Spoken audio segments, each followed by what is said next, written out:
अंतर्मुखता के भी लेयर्स हैं। अंतर्मुखता के 3 लेयर्स हैं।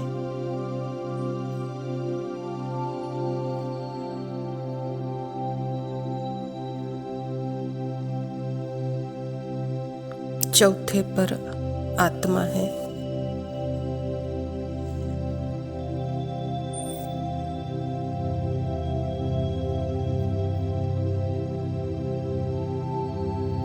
पहले लेयर्स में मैं और पापा है। दूसरे लेयर्स में माइंड की बाहर मुखता है। तीसरे लेयर में बॉडी की बाहर मुखता है और चौथे में फिजिकल वर्ल्ड की बाहर मुखता है।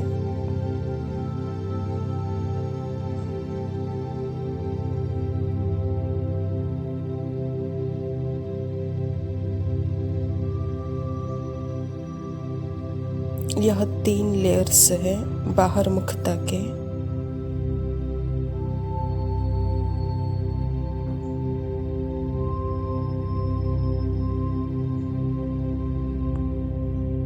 इसीलिए बाबा जब आते हैं तो कहते हैं दुनिया को भूल जाओ, या कहीं पर भी जाते हो तो मेरे याद में रहो बस।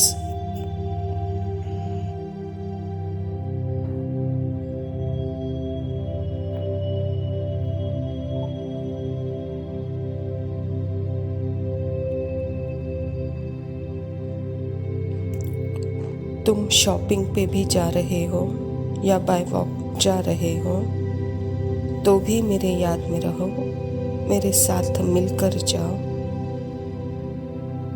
या फिर तुम किसी से बातचीत भी कर रहे हो तो मेरे साथ रहकर फिर बातचीत करो।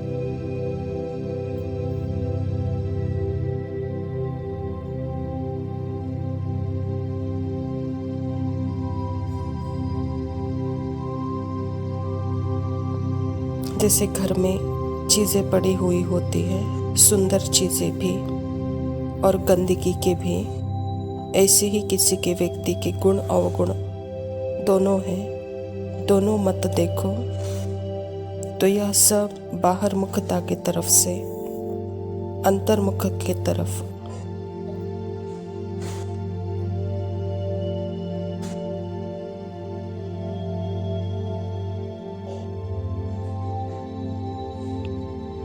यह बहुत स्थूल बाहर मुखता है दृष्टि की सारी फिजिकल वर्ल्ड की तरफ। सुंदरता और गंदगी से जैसे कि फंसी हुई होती है दृष्टि। तो इसमें क्या इंटरेस्ट है? यह है बाहर मुखता।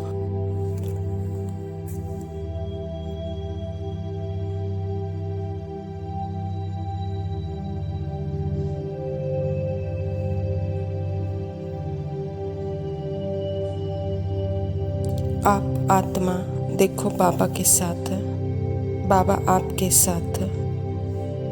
यहाँ यह बाहर मुखता दिख रही है।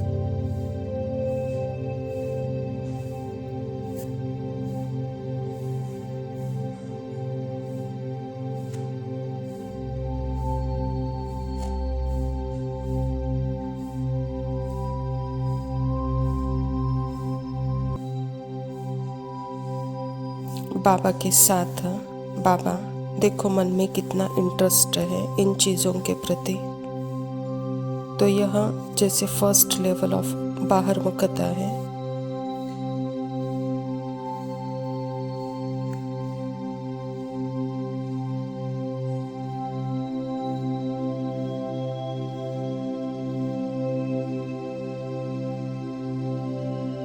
फिर बाबा मुझे क्या दिखाते हैं? तुम एक साइलेंट लाइट हो। तुम्हारा घर साइलेंट है। तुम्हारे घर में कुछ भी डेकोरेशन वगैरह कुछ नहीं है।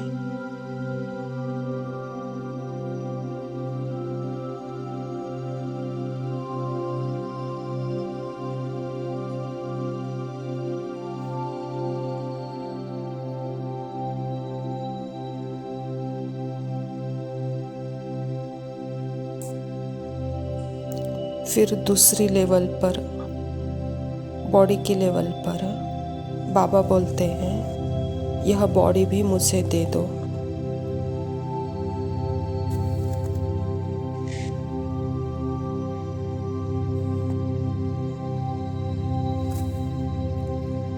बाबा बोलते हैं बॉडी भी जैसे आपके लिए ट्रस्टी है। बीमार हो, दुख लेना नहीं, थकान हो, दुख हो, सुख हो, तुम जो कुछ भी बॉडी के द्वारा कर रहे हो मेरे लिए कर रहे हो। इसमें कुछ भी हो, रोग हो, बीमार हो, कुछ भी सेंसेशन हो, तुम मुझे दे दो। यह दूसरे लेवल ऑफ बाहर मुखता।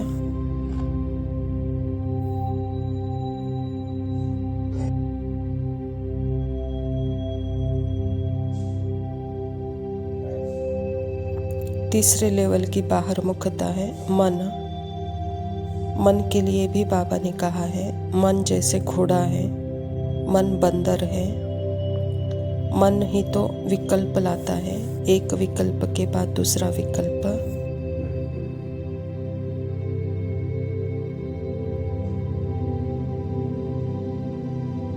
मन ने तो अपना राज्य स्थापन कर लिया है। मन ने तो अपनी एक पर्सन आइडेंटिटी बना ली है, बुद्धि को भी अपना बना लिया है। तो इस मन को मुझे दे दो।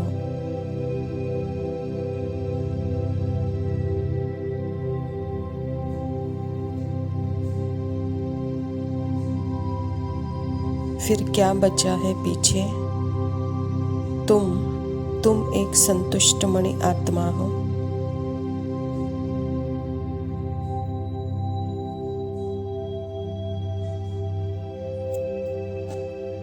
संतुष्टता तुम्हारा नेचर है।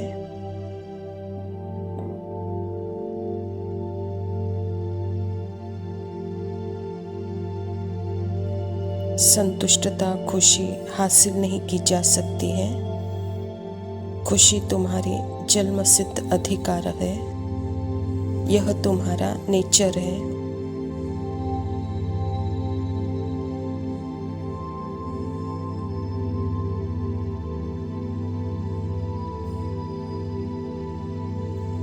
पर होता क्या है, आदत पड़ी हुई है संकल्प क्रिएट करके खुशी ढूंढने की।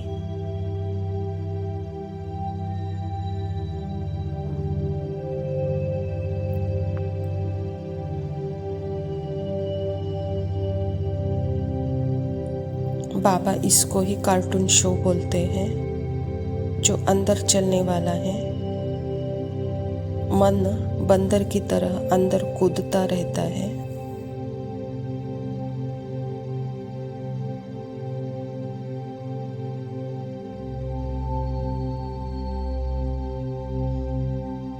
कभी बिल्ली तो कभी चूहे का खेल चलते रहता है अंदर। इसको ही बोलते हैं कार्टून शो, जो सारा टाइम चलते रहता है।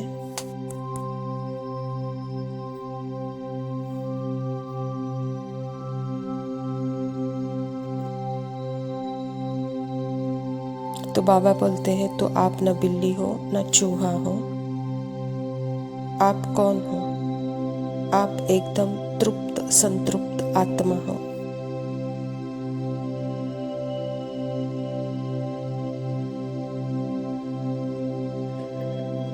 तो इन तीनों लेयर्स से साक्षी अंतर्मुखता का मतलब यह है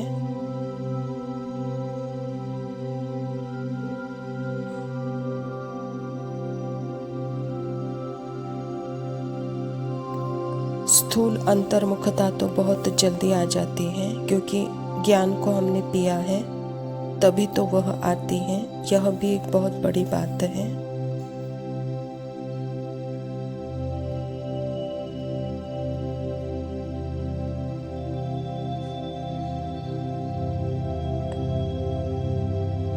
पर आप सेंटर में हो या घर में हो, यह तीनों लेयर्स से जैसे साक्षी, यह है अंतर्मुखता।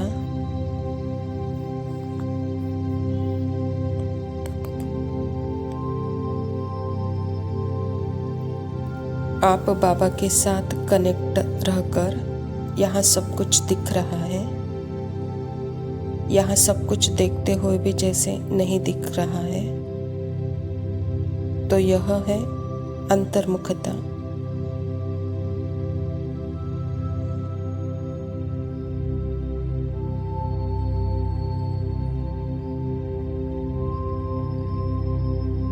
इसीलिए बाबा ने बोला है, अंतर्मुखता के बिना सोल कॉन्शियसनेस पॉसिबल नहीं है।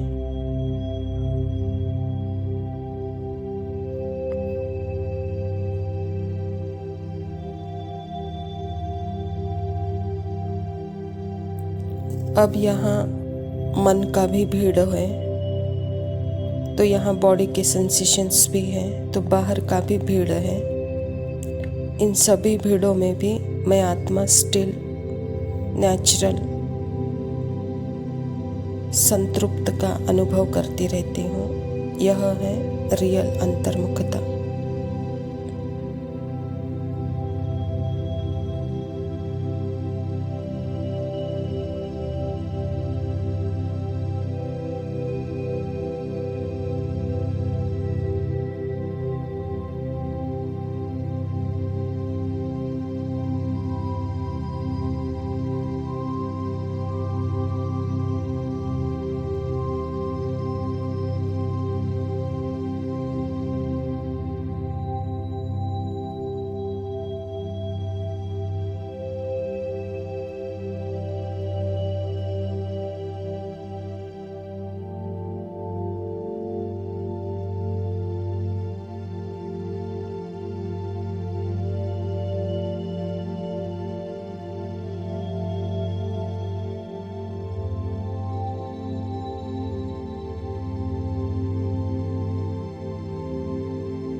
ओम शांति। प्रातः मुरली बाप दादा मधुबन। मीठे बच्चे, सबसे मीठा अक्षर बाबा है। तुम्हारे मुख से सदा बाबा बाबा निकलता रहे। सबको शिव बाबा का परिचय देते रहो। स्वयं परमपिता परमात्मा शिव बाबा प्रजापिता ब्रह्मा के तन में आकर के अपना परिचय हम बच्चों को दे रहे हैं। परमात्मा का इस धरा पर आना और अपना परिचय वह खुद देना तो जैसे हमारे के लिए बहुत बड़ी लॉटरी लगी है। तो इसलिए बाबा भी कहता है कि बच्चे, यह बाबा शब्द बहुत ही मीठा है। यह मीठा शब्द सदा अपने मुख से निकालो, सदा बाबा बाबा कहते रहो और सबको परमात्मा शिव बाबा का परिचय देते रहो, कहता बाबा। प्रश्न है, सतयुग में कोई मनुष्य तो क्या जानवर भी रोगी नहीं होते हैं, क्यों? उत्तर, क्योंकि संगम युग पर बाबा सभी आत्माओं का और बेहद सृष्टि का ऐसा ऑपरेशन कर देते हैं जो रोग का नाम निशान ही नहीं रहता। बाप है अविनाशी सर्जन। अभी जो सारी सृष्टि रोगी है, इस सृष्टि में फिर कोई दुख का नाम निशान नहीं होगा। यहाँ के दुखों से बचने के लिए बहुत बहुत बहादुर बनना है।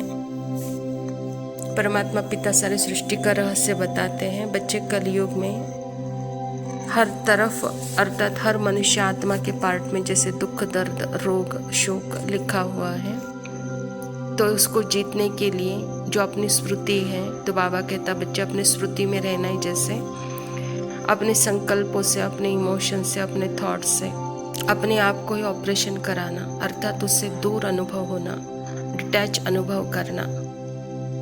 तो जैसे बाबा भी यह स्मृति दिलाकर हमारा अविनाशी ऑपरेशन करता है, क्योंकि परमात्मा को ही अविनाशी सर्जन कहा गया है। तो यहाँ की यह श्रेष्ठ स्मृति की स्थिति सतयुग में बाबा कहता वहाँ कोई रोगी नहीं होगा, वहाँ जानवर भी नहीं रोगी होगा, कहता बाबा। धारणा के लिए मुख्य सार है, पहला पॉइंट है सत्य के संग वापस जाना है, इसीलिए सदा सच्चा होकर रहना है, कभी भी झूठ नहीं बोलना है। आत्मा तो सदा ही सत्य है और सत्य के संग में ही परमात्मा के साथ जैसे कंबाइंड है, यह स्मृति स्वरूप की स्थिति है। लेकिन यह स्थिति जब नीचे आती है, अर्थात देह भान में आती है, तो वहाँ अहंकार सत्य स्वीकार नहीं करता, वह हमेशा झूठ असत्य का ही सहारा लेता है। इसीलिए बाबा हमको याद दिला रहे हैं कि बच्चे मेरे साथ आपको अभी वापस जाना है, इसीलिए सदा सच्चा होकर रहो कहता बाबा। दूसरा पॉइंट है, हम ब्रह्मा बाबा के बच्चे आपस में भाई बहन हैं, इसीलिए कोई भी क्रिमिनल एक्ट नहीं करनी है। भाई भाई और भाई बहन के सिवाय और किसी का संबंध भान न रहे। शिव के संतान हम आत्माएं, ब्रह्मा के संतान जिस्मानी रिश्ता हमारा भाई बहन का है। इसीलिए यह बातें याद कर बच्चे अपने क्रिमिनल एक्ट में नहीं आओ कहता बाबा। आपका सिर्फ एक ही संबंध है, भाई भाई का और भाई बहन का, और किसी का संबंध नहीं है। यहाँ वरदान है, याद के बल से अपने और दूसरे के श्रेष्ठ पुरुषार्थ की गति विधि को जानने वाले मास्टर त्रिकालदर्शी भव। बाबा कहता जैसे साइंस वाले पृथ्वी से स्पेस में जाने वालों की हर गतिविधि को जान सकते हैं, ऐसे आप त्रिकालदर्शी बच्चे साइलेंस अर्थात याद के बल से अपने व दूसरों के श्रेष्ठ पुरुषार्थ व स्थिति की गति विधि को स्पष्ट जान सकते हो। दिव्य बुद्धि बनने से, याद के शुद्ध संकल्प में स्थित होने से त्रिकालदर्शी भाव का वरदान प्राप्त हो जाता है और नए नए प्लान्स प्रैक्टिकल में लाने के लिए स्वतः इमर्ज होते हैं। बाबा कहता जैसे साइंस जो भी स्पेस में भेजते हैं तो यहाँ से उनकी गतिविधि हम जान सकते हैं, ऐसे बाबा कहता है त्रिकालदर्शी स्थिति, साइलेंस की स्थिति, याद के बल से बाबा कहता हर एक मनुष्य आत्मा की गतिविधि को आप स्पष्ट जान सकते हो। इसको ही दिव्य बुद्धि, शुद्ध याद का संकल्प, यही त्रिकालदर्शी स्थिति है कहता बाबा। स्लोगन है, सर्व के सहयोगी बनो तो स्नेह स्वतः प्राप्त होता रहेगा। यहाँ सहयोग बाहर से नहीं है, यहाँ सहयोगी खुद को बनना है। खुद के ऊपर ही रहम दिल बन स्मृति स्वरूप जब रहते हैं तो यही अपने आप को पहले सहयोग देना है, तभी हम दूसरों के भी सहयोगी बन सकते हैं, अर्थात दूसरों का स्नेह प्राप्त कर सकते हैं। अच्छा मीठे मीठे सिखिलते बच्चों प्रति माता पिता बाप दादा का याद, पुरुषार्थ का मौसम, रूहानी बच्चों को नमस्ते। पुरुषार्थ का रूहानी माता पिता बाप दादा को याद, प्यार और नमस्ते। लव यू बाबा, शुक्रिया, ओम शांति।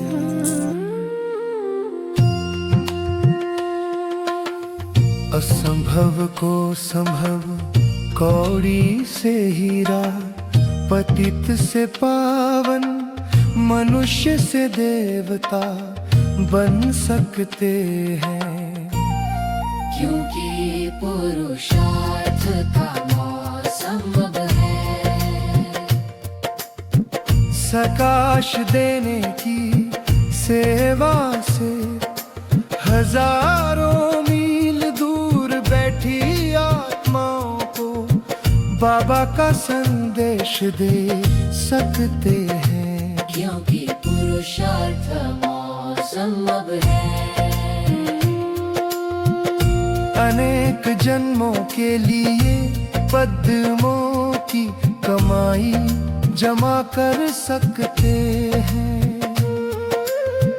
विश्व में सबसे ऊंचे, सबसे पवित्र और सबसे धनी बन सकते हैं, क्योंकि पुरुषार्थ का मौसम है।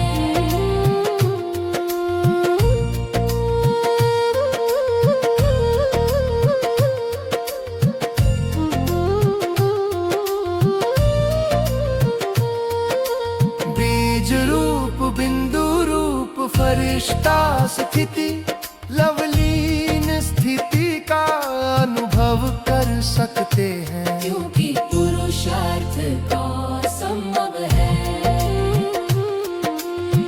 कांटों के जंगल को फूलों का बगीचा बना सकते हैं। रेगिस्तान में हरियाली की बहार ला सकते हैं। क्योंकि पुरुषार्थ का संभव है। विकारों पर विजय प्राप्त कर संस्कारों का परिवर्तन कर माया जीत और जगत जीत बन सकते हैं। क्योंकि पुरुषार्थ का संभव है।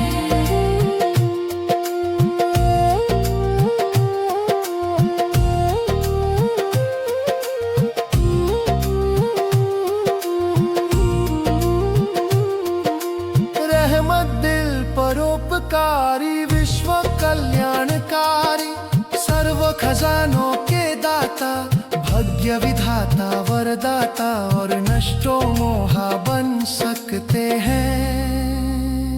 क्योंकि पुरुषार्थ का संभव है।